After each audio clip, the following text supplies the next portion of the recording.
Terima kasih kepada semua yang sedang menonton dan juga yang sudah menonton dan sedang menonton ini. Kita ucap terima kasih banyak, dan pada hari ini tidak lain tidak bukan orang yang penting bagi studio kami pada hari ini, tetamu khas Datuk Lokman Noh Adam, Presiden Laskar Cyber Malaysia yang bersama dengan kita pada hari ini. Wow, tadi dia telah kongsikan pelbagai maklumat, pelbagai pengalaman, pelbagai pandangan peribadi beliau sebagai seorang Presiden Laskar Cyber Malaysia di dalam satu tajuk yang begitu menarik pada hari ini, cabaran Perikatan Nasional dalam proses pengagihan kerusi.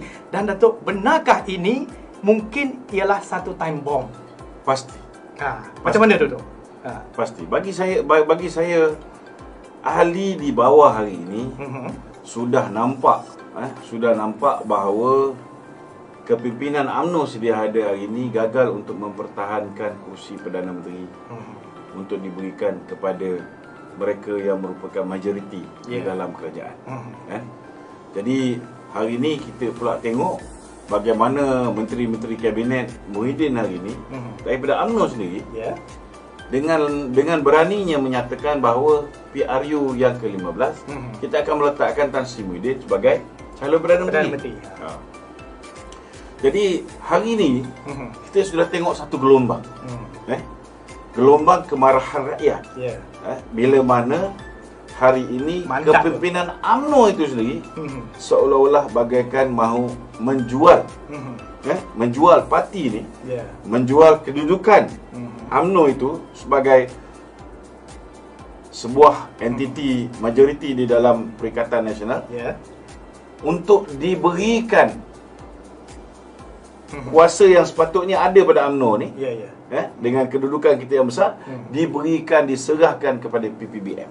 Jadi ini telah menyebabkan satu gelombang kebangkitan rakyat yang hari ini kita tengok setiap hari di Facebook, terutamanya Instagram, di Instagram, YouTube. Mereka sudah mula merasa tidak senang dengan kerjasama di dalam Perikatan Nasional. Terutama anak-anak muda sekarang tu. Anak-anak muda. Mereka sangat tidak senang. Peringkat awal tu dulu ramai yang menyokong. Termasuk saya pun, saya peringkat awal saya sokong lah. Bila dia orang ni mula ketika kita ni dah jadi kerajaan, tiba-tiba ini bila saya membuat laporan polis ke atas Gopal Sri Ram dan juga Tun Dr. Mahathir kerana pendedahan yang dibuat oleh Tan Sri Apandi, bekas Peguam Negara, mengatakan Gopal Sri Ram dihantar oleh Dr. Mahathir untuk meminta supaya Tan Sri Apandi menangkap dan mendakwa Datuk Seri Najib Tun Razak. Bila Tan Sri Apandi bertanya dengan apa ni, Gopal Sri Ram, apa sebab saya nak tangkap? Dia kata semua orang benci dengan Datuk Seri Najib, kita tangkap je, ramai akan happy. Kepala otak dia mana boleh buat negara ni sesuka hati bapak dia. Betul tak? Tingkat pakai tangkap negara, kita ada rule of law. You tak boleh buat sesuka hati you. Betul. Nak ambil tindakan pada sesiapa mestilah berdasarkan lunas undang-undang. Kan? Jadi di bawah kerajaan Pakatan Harapan pula diangkat pula orang ni menjadi peguam kanan untuk kes yang melibatkan Datuk Seri Najib.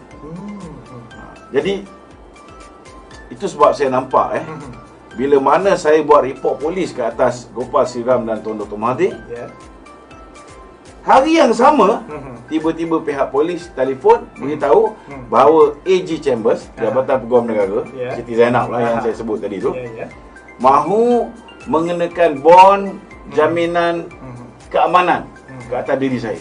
Seolah-olah apa yang saya cakap tu menyebabkan negara tidak aman. Dan bila kita pergi ke mahkamah, hujah yang digunakan oleh pihak pendakwaan ialah laporan polis yang telah dibuat ke atas diri saya.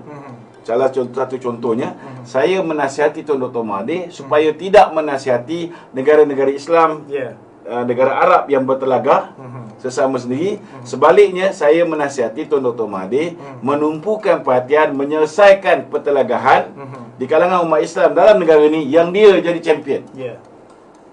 Tiba-tiba saya nak dikenakan bond kerana kenyataan saya mengkritik Tun Dr. Mahathir. Takkan gila? Tiba-tiba. Siapa yang jadi Perdana Menteri ni? Tiba-tiba. Itu yang sebab saya merasakan seolah-olah yang jadi Perdana Menteri hari ni bukannya Muhyiddin, tetapi Mahathir. Sebab hari ni masih ada lagi orang Mahathir di dalam AG Chambers. Tapi alhamdulillah lah, Kerana SG1 yang dah berhenti 17 bulan 7 ni, insya-Allah akan digantikan dengan yang baru lah, Abdul Razak. Yang Datuk baru Abdul Razak ni saya tak tahu. Jadi saya tak nak komen dulu. Tetapi Datuk Abdul Razak Musa ni pernah bertekak dengan Karpal Singh dan juga Gobind Singh. Jadi sekurang-kurangnya saya rasa lega. Bukan daripada kelompok yang menyokong DAP. Tapi tu kalau kita penting tengok tu, apakah pandangan Datuk lah? Kalau kita tengok tadi anak-anak muda ramai ni di depan skrin kita ni, yang tag saya banyak-banyak ni, apa khabar semua? Saya sampaikan soalan yang ditanyakan oleh anak-anak muda tu. Apakah pandangan Datuk tentang tahap kematangan politik anak-anak muda kita sekarang yang semakin orang kata matang, lantang bersuara dan boleh membuat keputusan? Apakah pandangan Datuk? Saya minta maaf lah, saya terpaksa bercakap jujur. Silakan Tok. Saya nak beritahu, saya rasa tahap kematangan ni belum lagi berapa matang. Dari segi aspek masih lagi dipengaruhi dengan emosi. Mungkin anak-anak muda hari ni sudah sedar. Sedar ni maksudnya mereka sedar bahawa dulu mereka terpedaya dengan tipu muslihat, dengan fitnah yang dilontarkan oleh kerajaan Perikatan Pakatan Harapan. Tetapi saya tengok apabila Perikatan Nasional memerintah,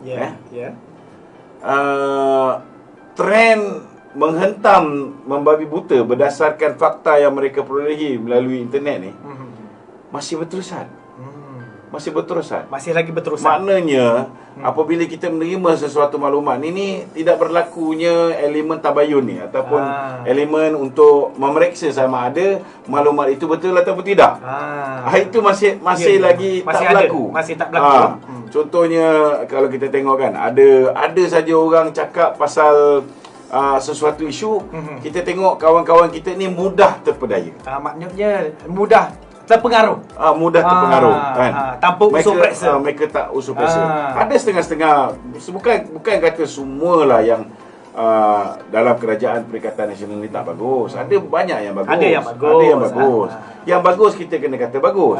Contohnya kan, bila Menteri Kesihatan kata nasihatkan kita banyak minum air suam. Kan? Adalah Dr. Malina contohnya kan. Mungkin dia masa Tuan Dr. Mahathir pergi ke sana, dia rasa kagum sangat dengan Tuan Dr. Mahathir. Memang dia belah Pakatan Harapan. Dia komen memperlekeh. Tetapi saya nak beritahu, saya banyak membaca tentang coronavirus ni. Dan memang banyak di